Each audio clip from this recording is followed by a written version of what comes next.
дар шаҳри Бӯстон маркази хизматрасонӣ бо ном Артел мавриди истифода қарор гирифт. Дар рӯзи ифтитоҳи маркази хизматрасонии мазкур эҷрокунандаи вазифаи раиси шаҳри Бӯстон Нигора Ғаффорзода иштирок намуда аз ифтитоҳи маркази хизматрасонӣ изҳори қаноатмандӣ кард. Вай гуфт баробари рушди технологияҳои муосир ҷой доштани марказҳои хизматрасонӣ барои сокинон мувофиқ ва зарур аст.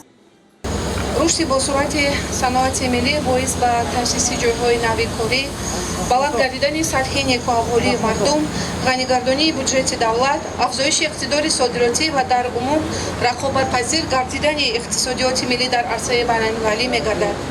дар баробари рушди дигар соҳаҳо, пешрафти соҳаи саноат яке аз самтҳои афзалиятноки ҳукумати ҷумҳурии Тоҷикистон муайян гардида, саноатикунонии босуръати мамлакат ҳадафи чороми миллӣ ва солҳои 2022-2026 солҳои рушди саноат эълон гардидааст.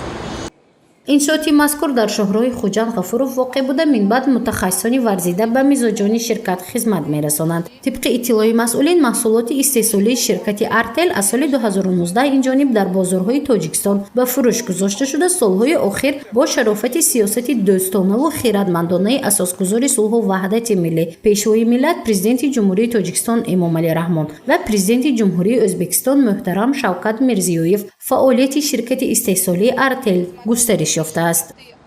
мусаллам аст, ки имрӯз истеҳсолу истифодабарии техника ва технологияи маишӣ, неъматҳои моддӣ яке аз омилҳои асосии пешрафти иқтисодиёт ва беҳтарнамоии сатҳу сифати зиндагии мардум мебошад.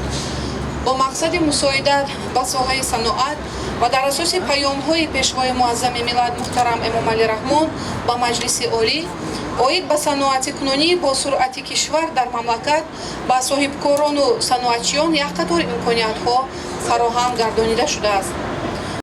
ширкати Артел зиёда аз 300 нуқтаву марказҳои фурӯши худро дар Ҷумҳурии Тоҷикистон таъсис дода, азм дорад бовариву эътимоди мизоҷонашро дар бозорҳои дохиливу хориҷ ба даст орад. Зеро ширкати мазкур бренди хориҷӣ буда дар Ӯзбекистон ва Тоҷикистон рушд ёфтааст. И по сегодняшний день реализовала более чем 600 тысяч единиц продукции на общую стоимость более 80 миллионов долларов США. Только за первое полугодие 2023 года компания Артель продала продукцию на более чем 15 миллионов долларов. В Таджикистане компания Артель в феврале 2019 при равном долевом участии ООО «Авеста Групп» Таджикистан и ООО «Артель Electronics and Management» Узбекистан на основании инвестиционного соглашения между правительством Республики Таджикистан и ООО «Авеста Групп» и Артель Инженеринг Республики Узбекистан согласовал меморандум о строительстве и эксплуатации предприятия по производству бытовой техники Артель Авеста Electronics в городе Душанбе. На сегодняшний день на благо экономики Таджикистана компания Артель в Республике Таджикистан создала более 500 рабочих мест. Одним из стратегий компании является расширение количества сервисных центров для повышения уровня удовлетворения клиентов на протяжении всего жизненного цикла продукта. И именно поэтому мы здесь сегодня собрались на открытие первого в Сагдийской области сервисного центра компании «Артель».